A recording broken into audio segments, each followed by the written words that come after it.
Engineer इमारतीच्या खाली उभा असतो, त्या वरच्या कामगाराला तो खूप आवाज देत असतो, त्याला काहीतरी इशारा म्हणजे सूचना द्यायच्या असतात, तो खूप आवाज देतो। इंजिनियर वर असतो आणि कामगार खाली असते, एवढा आवाज देतो पण एकही कामगार खाली वर पाहत नाही। मग तो इंजिनियर काय करतो, 1 रुपया काढतो खाली टाकतो।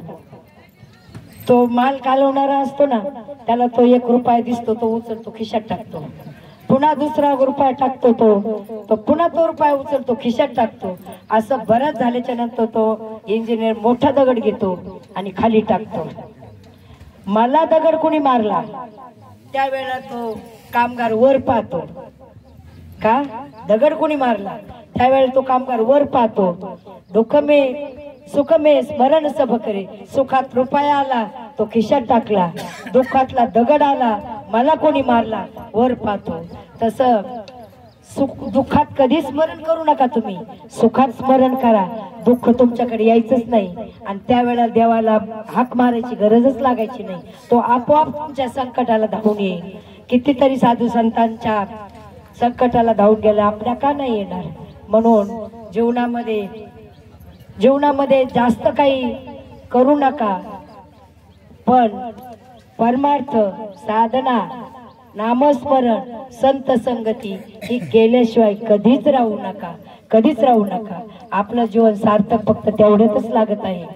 तुम्ही कितीही कमवू नका असं नाही, पण कितीही कमवलं ते तुमच्या बरोबर येणार नाही आणि तुमच्या फायद्याचं नाही। फायदा असेल तर नामस्मरणात, संत संगतीत, साधनेने आपली काया पवित्र होती, वाणी पवित्र होती आणि वाणी पवित्र जर झाली तर आपल्या तोंडातून जो शब्द निघतो, वाचा सिद्धी पावाल आज्ञापक व्हाल, आणि तुम्ही ज्या वेळेला भगवंताच्या आज्ञा व्हाल ना, त्यावेळेला भगवंत तुमचा शब्द खरा करतो म्हणजे करतोच। एवढी त्या वाचेमध्ये पावर काय येते, नाम साधनेने आपली वाचा पवित्र होती। म्हणून आता आपलं कसं आहे, वारीतलं प्रवचन आहे, आपल्याला पुढच्या सुद्धा बऱ्याच काही गोष्टी साध्य करायच्या असतात आणि खरंच माझं भाग्य म्हणायचं।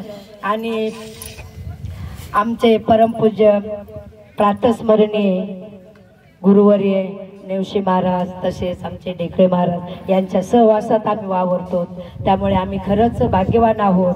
आणि त्यांच्या सेवके करावे सांगितले काम, तेथे मी तू पण कामा नाही। महाराजांनी सांगितलं ताई तुम्हाला प्रवचन करायचंय, आता मी काही एवढे अभ्यासू नाही किंवा संस्थेत गेलेली नाही काही, किंवा माझी पण काही साधना नाही जास्त, साधारणपणे चला म्हणजे पंगतीला बसलं की आपोआप येतं। त्या न्यायाने त्यांनी मला बोलले म्हणून मी तू पण कामाने मी नाही करत असं मी म्हणू शकले नाही।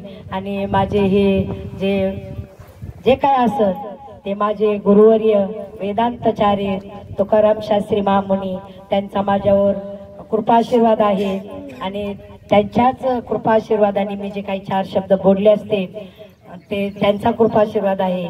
जे काही चुकीचं बोलले असेल तो माझ्या बुद्धीचा दोष आहे।